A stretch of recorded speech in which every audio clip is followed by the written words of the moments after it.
All right. You know what it is? You know who it is. We're back. We got episode 25 of the Fight Cast. We had a huge weekend in UFC, one of the best probably I've seen in quite some time. Obviously, the past year because of this whole COVID stuff.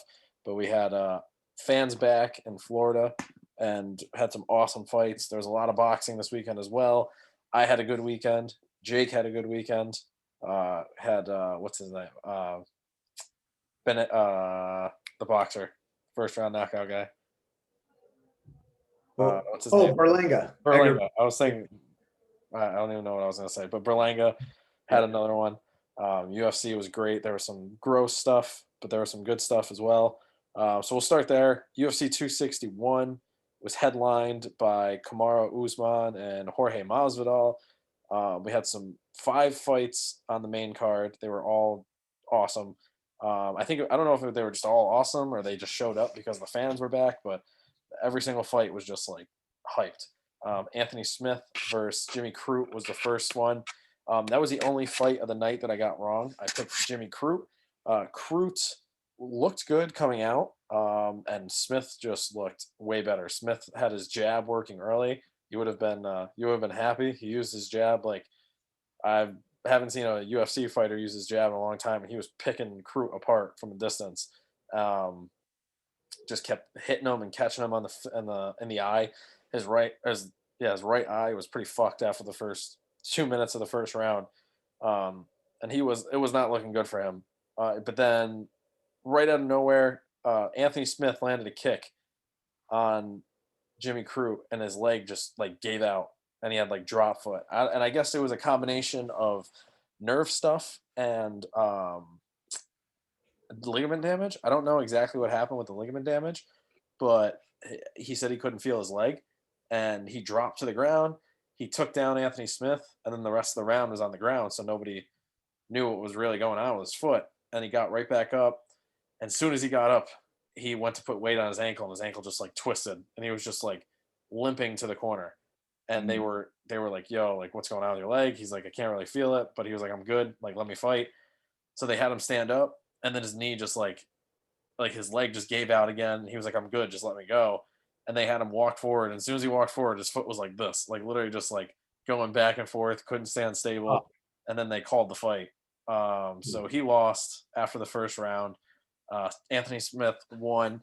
I picked Crew, but Smith is a seasoned vet, and he looked like a seasoned vet, and he looked like he was trying to prove a point, and he proved his point if that was the case because he looked phenomenal, and I'm definitely excited to see what he does next. Fight after that, we had Uriah Hall and Chris Weidman. If you watched the fight or you saw the highlights, you saw what happened here. Uriah Hall, I think, was the first fighter to win without ever throwing a punch. So he won his fight without throwing a single strike or kick or anything. Weidman obviously broke his leg. Um, One of the things I said last week on the podcast was Chris Weidman was known, or one of his calls to fame, or his most famous moments wasn't even him. It was when Anderson Silva broke his leg on Chris Weidman, and Chris Weidman did the same thing. So I got to watch out with these calf kicks. Everybody's talking about using these calf kicks and whatnot, but this is the downside. There's a very slim risk to reward, or big risk to reward ratio for these calf kicks.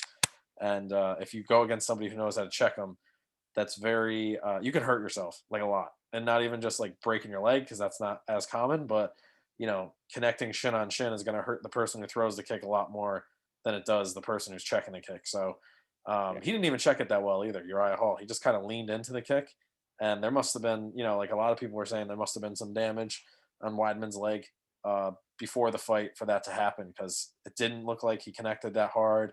It didn't look like he caught anything that difficult on Uriah Hall. But yeah, so leg snapped in half. He went to step back. The whole thing, it was disgusting. Got carted out, and Uriah Hall, won the fight. Uriah Hall did say he would give Weidman another shot down the line, but he wants to, see where he can go right now because Weidman, who knows if he's going to be back, because that could be a pretty career-threatening injury, especially at this point in his career, which is pretty late. But Wyatt Hall did win. Next fight was the first of 3 championship fights, and these were all insane fights, very good fights. Shevchenko is filthy. She is.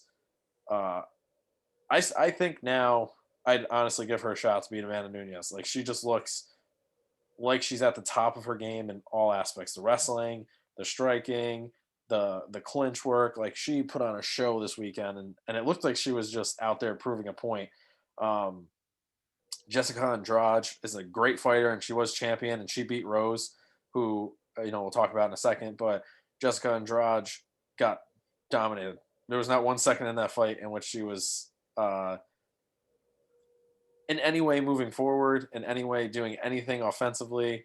Shevchenko had an answer for everything she did try, and then she got her in a very uncommon crucifix where she had her arms, her Andrade got her arm stuck between Shevchenko's legs, and then the other arm was pinned behind Shevchenko's arm. So she was just sitting out like this with her arms flat on the ground with her face wide open and couldn't defend herself.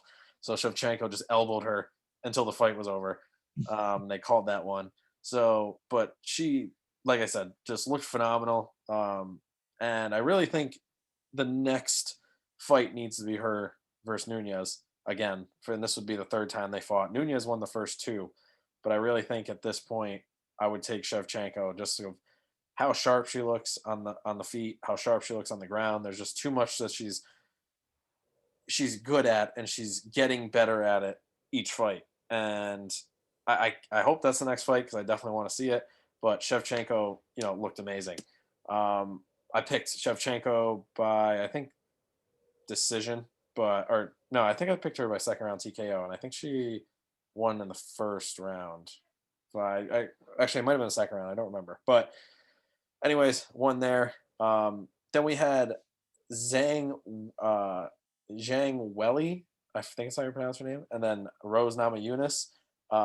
Rose had a nasty, nasty kick in the first round and just dropped Welly. Just perfectly placed. Couldn't have been any more perfect. She got knocked out, didn't even know what happened, and she was fighting with the ref after because she didn't believe it. And same thing with Masvidal, which we'll talk about. But Rose, she deserved it. She came back. She's the first person, and I don't know if it's just women's MMA history, but she's the first fighter to win the championship twice. So she won it, lost it, and then won it again. Really? Yeah, so I guess no one's ever lost the title and then come back to win the title again, which is pretty cool. She's a great fighter. She really rises to the occasion, and she, in the last couple of years, she's been trying to figure stuff out up top, like mentally, and I think she did that, and she came back and looked phenomenal. She dropped Zhang Weili in the first round with that beautiful left kick, and that was that. And she had like a really iconic post interview. She just looked like she earned it and she deserved it. And she was really emotional and it was good.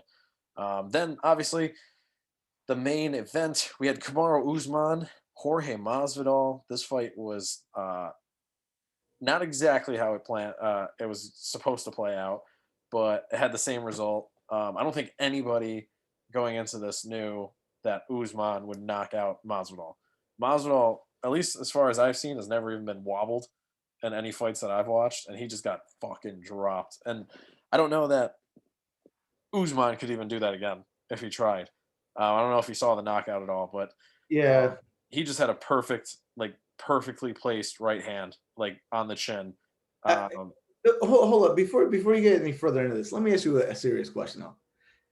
Do people in the MMA community think that Jorge Masvidal is a good fighter?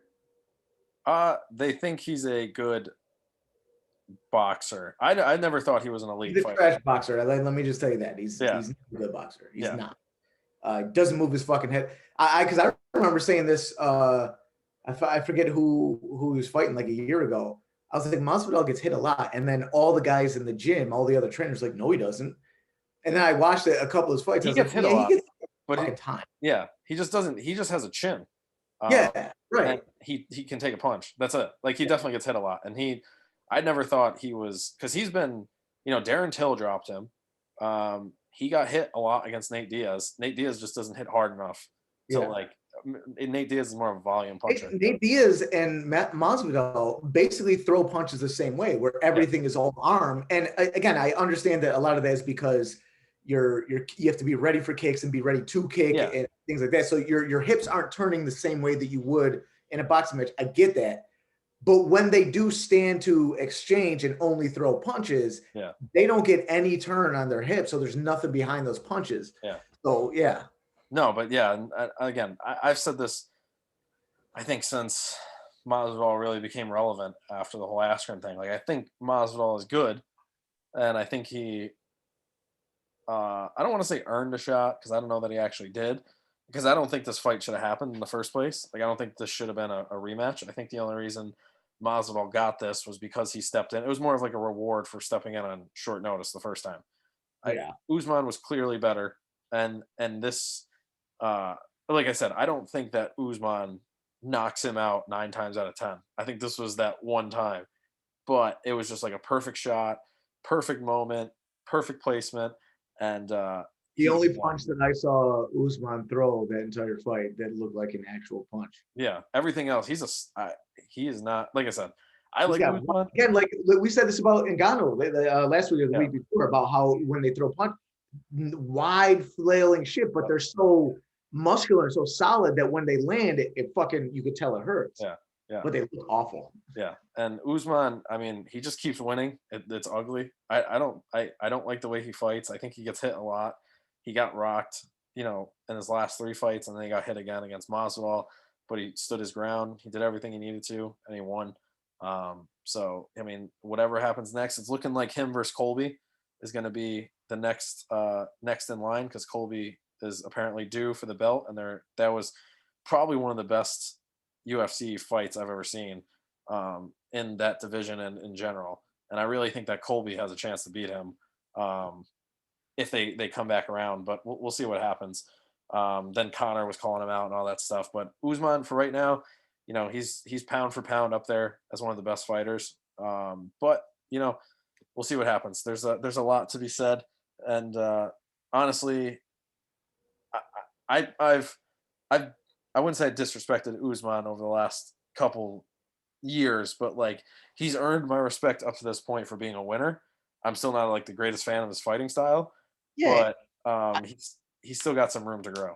Yeah, I agree. I watch him fight, and I'm like, this is my problem. I saw a fucking hilarious meme the other day, because the UFC pound for pound ranking, it's just like it's based on like it's almost like seeding in like basketball, right? Like, you got all these great teams in the Western Conference, and then whoever's in like the top spot, there's this, they get rewarded, and it's like, yeah, but they're not really that much better than like the 5th seed, right?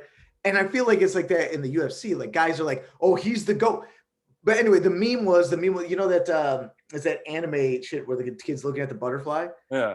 And it was like MMA fans on Twitter, and then like the butterfly, it was like whoever wins the latest pay-per-view. And it was like, is this the GOAT? Yeah. No, and that does annoy me, because they do say that after every fight, like literally every single, like even with Rose, like they were calling Rose the GOAT, and they were calling like everybody. Like, it's hard though, because like when you see a fight like Usman, and he's fought 3 times in the past like 6 months, and he's won convincingly every single time. Like, I can understand him, but it's just like every single person who wins, they're a legend. They're the greatest. They're one of the greatest. They're one of the greats, and it's like they're a fighter. Like, they have to earn, like, Usman was the only person that night that could have been considered anything other than just like a very good fighter.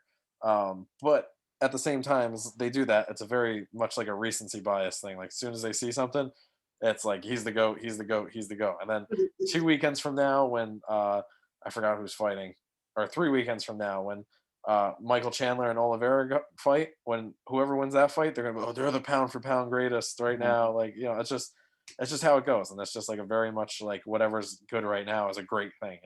I think because the way that UFC is marketed, that's just a result that type of marketing, that it's marketed like television, like Yeah, a popularity contest, right? I mean, yeah, and like every time something happens, like, oh, this guy's the greatest. Oh, and then I'm so sick of fucking seeing Joe Rogan. Like this guy, Joe Rogan, is just like everything to him is so amazing. yeah, Like everything that any fighter does, like, oh, it's so amazing. It's so, and like you hear him say things like, "Oh, you see that? Oh, what a kick! What a punch!" And it's like I'm watching the same fucking thing, and it's like, dude, there was nothing like that was like even if a punch doesn't land, he's like, "Oh man, if that landed," it's like, yeah, but it didn't. Like, could you imagine boxing analysts sitting there every time a punch misses, like, oh boy? It's like there's a huge difference in even the announcing, like the sports in general, right? yeah. Boxing has this long history. There's no no reason to pump it up.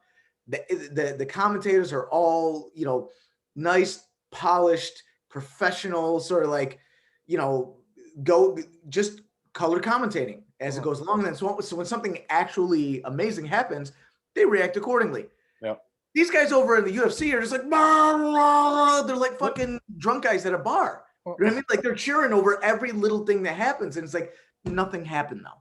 Right. It's really hard to watch. It really Yeah. is. And I think that with that being said, there's a lot that the UFC does well.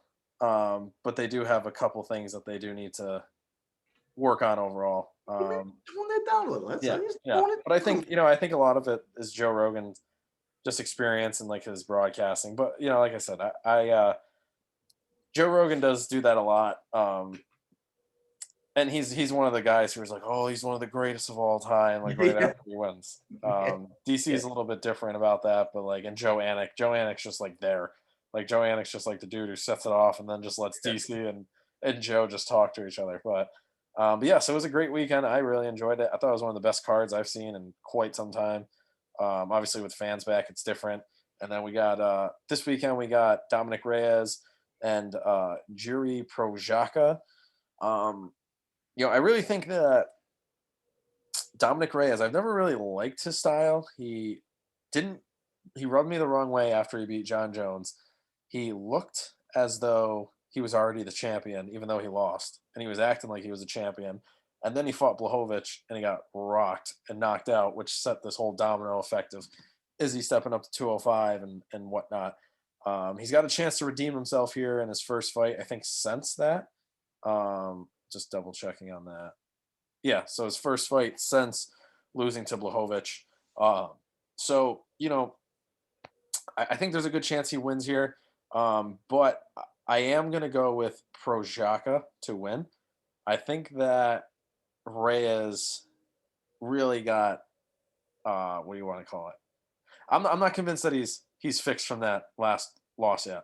I'm convinced that he's a little bit defeated in his confidence from the last fight, and I think that he's going to come out here. He's not going to look good, and this Projaka guy is, an up and coming star, and I think he's going to step up to the challenge. And I think he's going to win. He's younger, he's got longer reach, and I think he's gonna. I really think he's going to pull this out. So what I'm going to say here is, I think it's going to be a second round TKO by Projaka.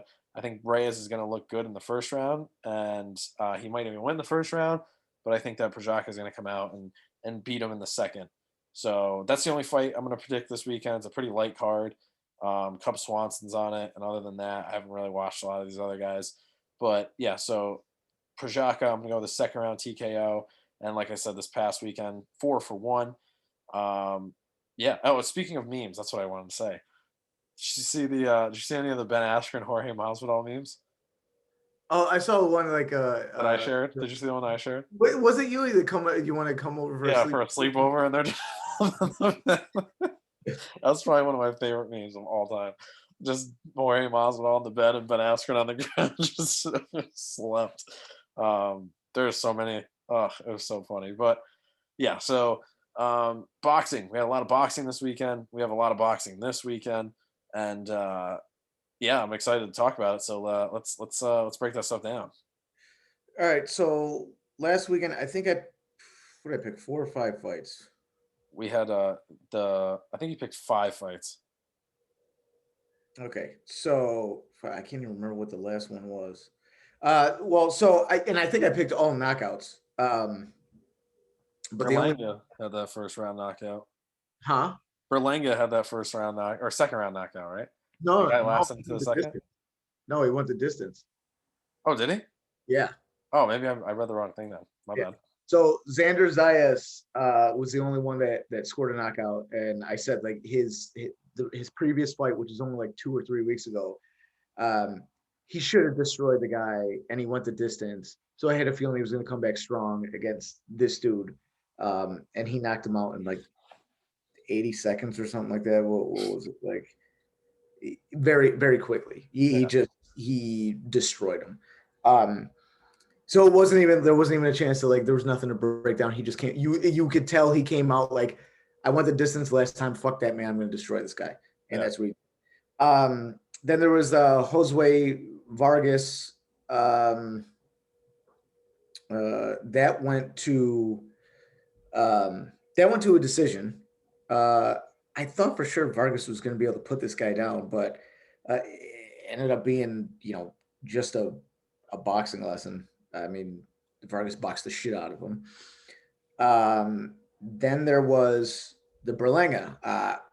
Thought for sure he was going to knock out this Mm. dude. This guy fucking what is his name? What's his name here? Damon Nicholson. See, I said this last week. He's a dizzy mother. I've seen so many highlights of him getting just touched and him. Whoa, I thought for sure Berlinga was going to put him to sleep, and Berlinga hurt him. I don't know, 7, 8, 9, 10 Yeah. times Yeah. bad, and Yeah. he knocked him down. I think 3 or 4 times. But this dude kept getting up, and he kept getting back on his jab. And I actually learned something new, and this was bound to happen. Berlanga, young guy with power, knocking everyone out. He was going to come up against someone who has something that's a little difficult for him to get through because he can't just walk through them. Yeah. And it was a nice, long, quick jab. I think Berlanga is going to have trouble moving forward when he fights these guys that are his height or above, his reach or more, that have a really nice, solid jab and keep pumping it out there because it was getting in the way of Berlanga consistently landing shot. Like there were pockets where Berlanga was able to land his big, heavy dynamite, but we would go rounds without seeing it Yeah. because Nicholson was able to get back on the jab and keep him away. So we learned a little something new. And Berlanga looked tired as fuck the last 3 rounds. It was only an 8-round fight. He looked dead until like the last. He did get his last knockout, I think, with 18 seconds left in the fight, and he ended up Probably the Nicholson. first time he's been past the first round. Yeah. But when it came down to that last minute of the 8th round, he turned it on again. So it's a good lesson for Berlanga, getting, and I heard his trainer is Roger, I think. I think of the same dude. Berlanga's trainer. Yeah, it is Roger, I think. But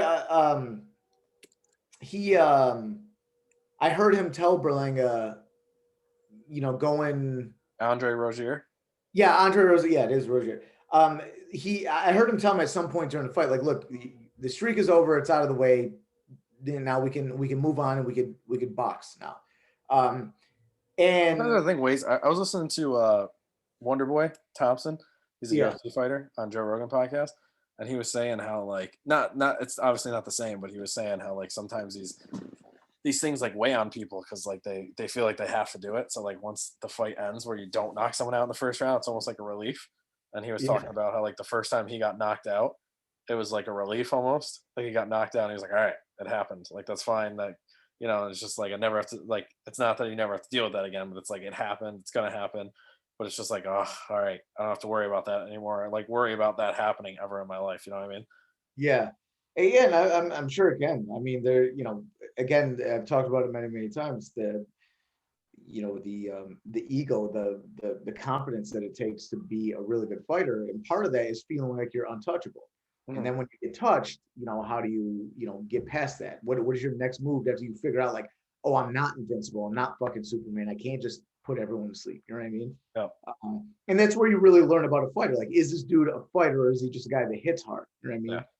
mean? And so I think we learned a lot about Berlanga. And again, having a trainer like Rozier who's been in the game for forever, it helps definitely. It was a good fight though, really good fight. Because again, that dude Nicholson, I thought this dizzy motherfucker was gonna just go Mm. fold. I thought he was gonna fold, and he came there to fight, and showed something with his jab, some pretty good boxing. Yeah. Um, then we had the main event was Emmanuel Navarrete and Christopher Diaz. Um, it was a fucking war. I picked Navarrete to knock him out late in the fight. I think I picked the 10th or 11th round knockout. He knocked him down 3 times, I think. Um, but this dude, Christopher Diaz, like, or no, did they stop? Oh, yeah, no, I forgot. It didn't. I forgot they stopped the fight with like 20 seconds left. I forgot about that. Um, so Navarrete, like in the middle of the fight, uh, Diaz just was throwing combinations like he was a hurricane. He would move a couple times, like so. You know how sometimes like you see you'll see guys like standing on the outside, they'll Yeah. slip, and then just sort of not do anything, maybe throw a jab or whatever, right?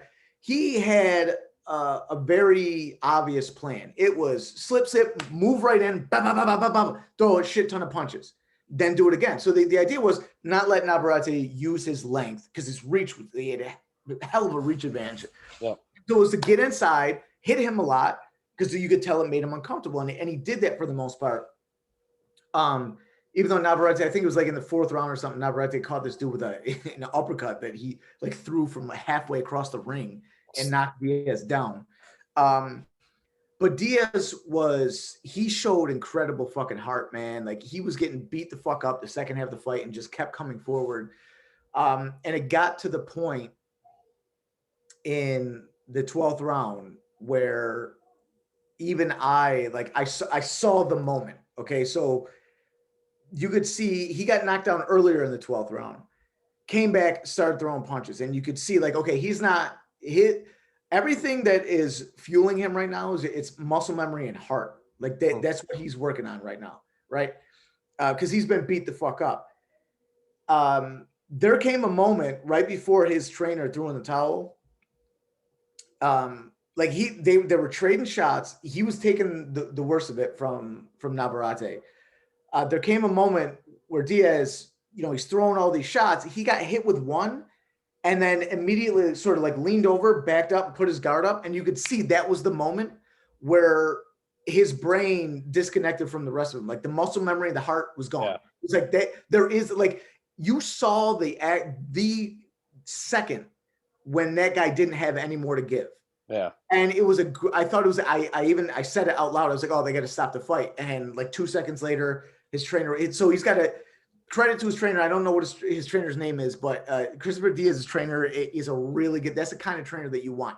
He let this guy work on the heart that he knew that he had for like 5 full rounds. And he was doing a really good job. It Mhm. just became too much. And at that moment, his trainer saw the same thing that I saw. Like that's it. He just doesn't have any more. Even though there's only 20 seconds left in the fight, Yeah. if he takes a couple more punches, it could fucking kill him. You know what I mean? He just doesn't have any more, and so he had no choice but to stop it. It was a great fight, man. There was a lot of punches thrown, a lot of punches landed. It was a really great fight.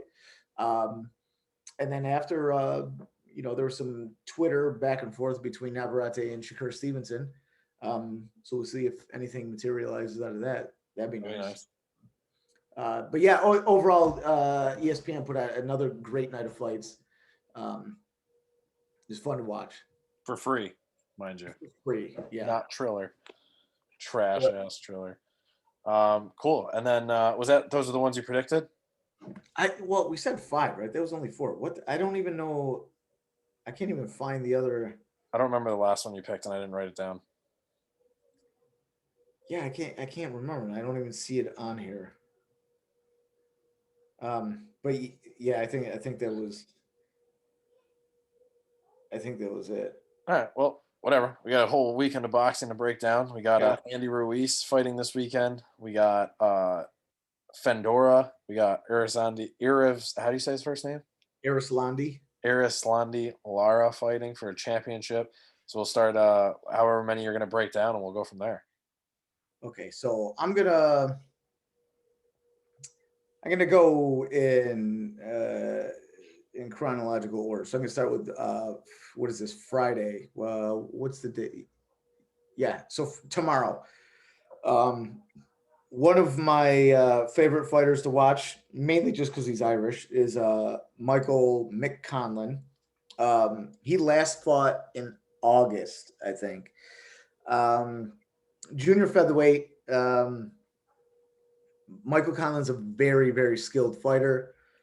Um, he's fighting this dude. I don't know how to say his name. Yonet Yonet Baluda. Yonet Baluda. Okay. He the dude's got some skill. This dude Baluda can fight. He can box a little bit. So it's going to be a very interesting fight. Um, I'm gonna I'm gonna say that it goes to decision, and Michael Conlon wins a decision. Um, I think there's going to be a little bit of rust. And actually, I think this is my actually Michael Conlon's moving up from 118, I believe. I forgot. I didn't know this was what I didn't know Michael Conlon by name. I know him by face, but Yeah. I've seen him fight before. Yeah.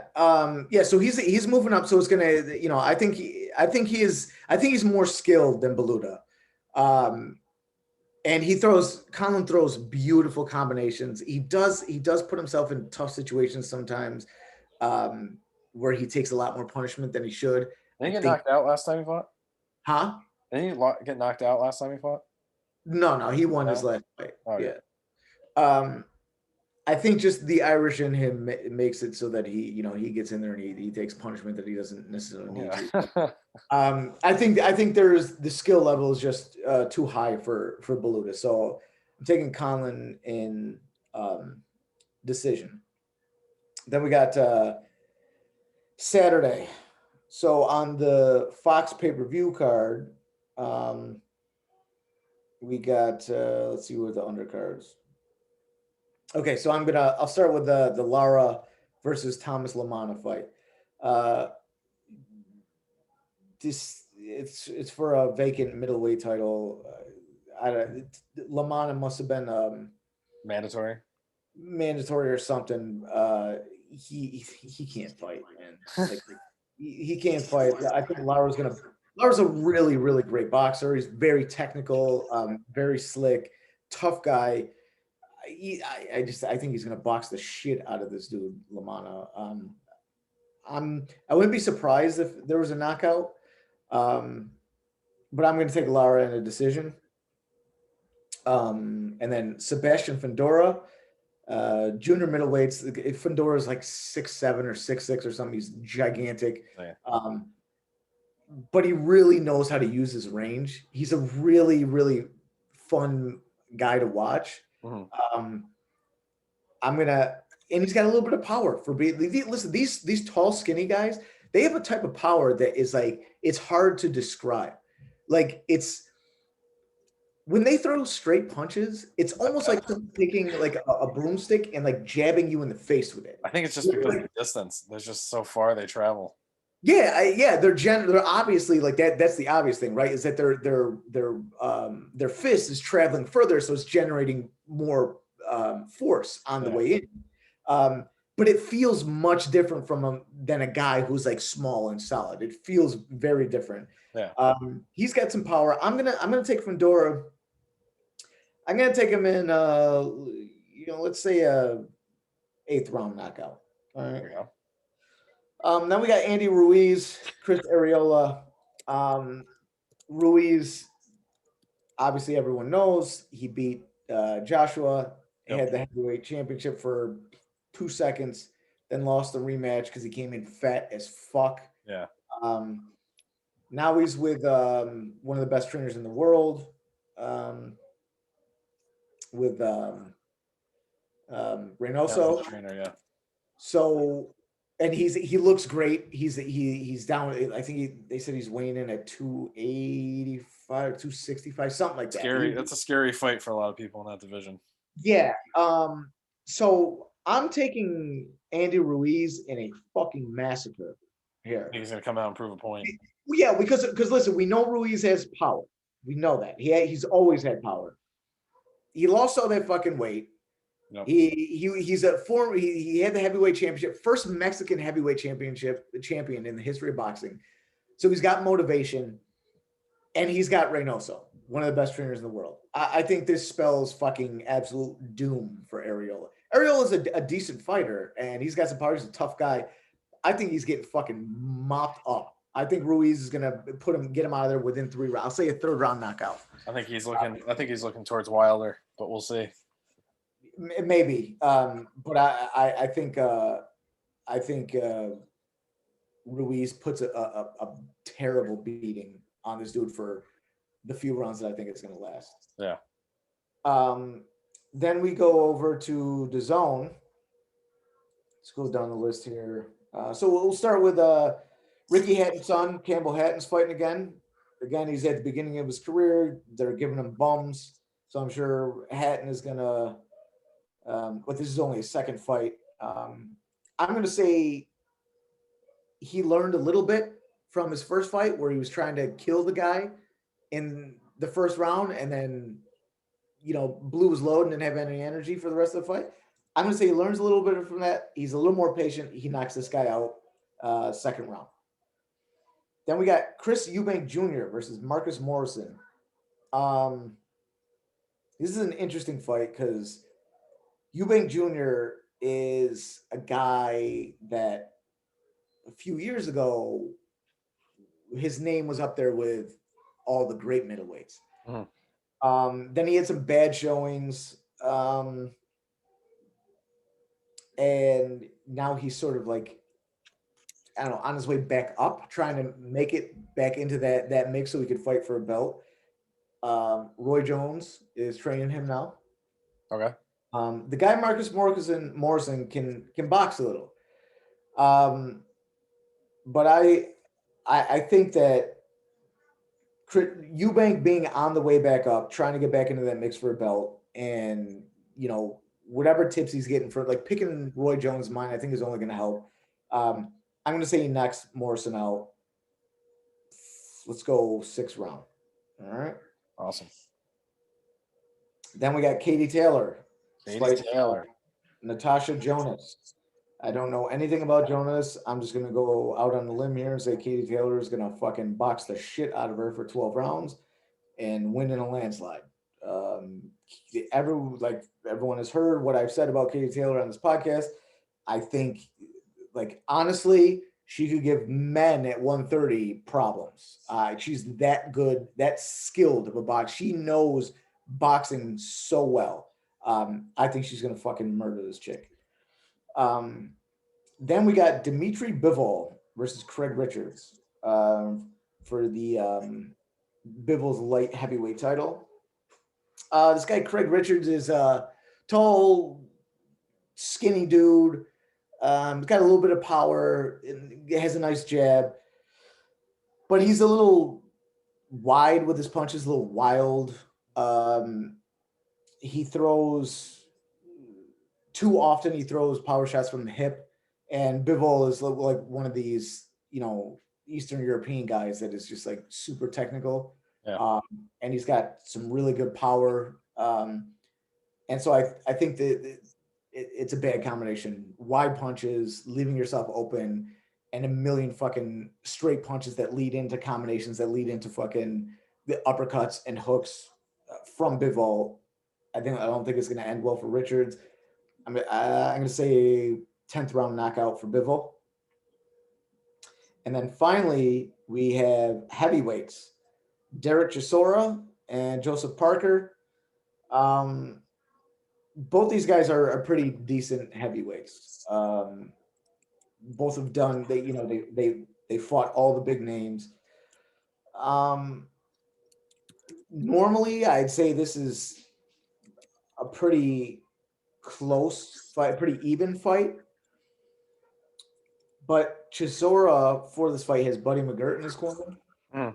So I'm going to go ahead and say the game plan of McGirt, and he's got David Hay.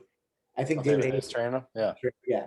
So he's got David Hay and Buddy McGirt in his corner. I think whatever game plan they have, it's going to work. Yeah. And I say Chisora gets a knockout middle round. Let's say 6th round. Cool. All right. So we had 1, 2, 3, 6, 7, 8 fights predicted. That's a big weekend. Yes. 8-fight parlay. If you're into that kind of thing, we'll see what happens. Yeah. All right. Cool. So Ruiz, that's the big fight of the weekend.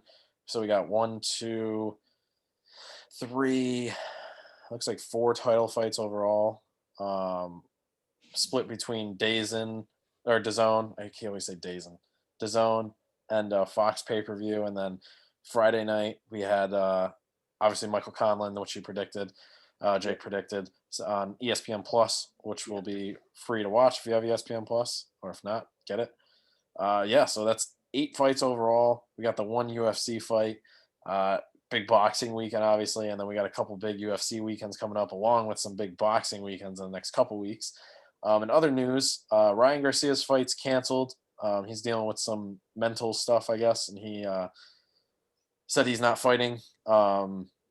Whatever's going on there, I hope he gets better, because as much as I don't think he's ready to fight these dudes, I enjoy watching him fight. So love to see him back. Lomachenko's fighting June 26th, you said? Yes. June 26th, he's coming back. So we'll hopefully see him back in the ring. It'll be his first time since he lost to, I'm blanking on his name. Tio, yeah, Teofimo Lopez. Be his first time back. So hopefully, he comes back strong. In other news, UFC-wise, a couple canceled fights. Next weekend was supposed to be Corey Sandhagen versus TJ Dillashaw. Dillashaw got cut on his eye or something like that in sparring. So that fight is canceled. I don't know what the main fight's going to be yet, but it looks like it's going to be Michelle Waterson as the main event, who I always like watching her fight, but we'll talk about that next week. And then weekend after that, we got, I don't know, is that 2 weekends? Let's see. No, yeah. Not the weekend after that, we got the lightweight championships between Michael Chandler and Oliveira, and we'll definitely talk a lot about that card. Any other news? No, no. That's the Lomachenko obviously that's the big news that and we have a date. June 12th, Marvin Vettori is going to be fighting Izzy Adesanya for the middleweight belt. That's a new fight. It's going to be exciting. Marvin Vettori and Israel Adesanya already fought, and Izzy beat him already, but it's going to be cool because I think Vettori's gotten a lot better. But we'll break that down as well. It's going to be June 12th, so that's a new fight that was announced. And then Cyril Gane and Alexander Volkov. And I don't know if I said this last time, but Wonder Boy versus Gilbert Burns, that's going to be on Connor's card. That's going to be a really good fight as well. So a lot of good fights coming up, a lot of good stuff to break down. Make sure you guys are checking it out. Let us know your predictions. Let us know if there's any fighters that you want us to check out. And we will see you guys next week. Peace. Peace.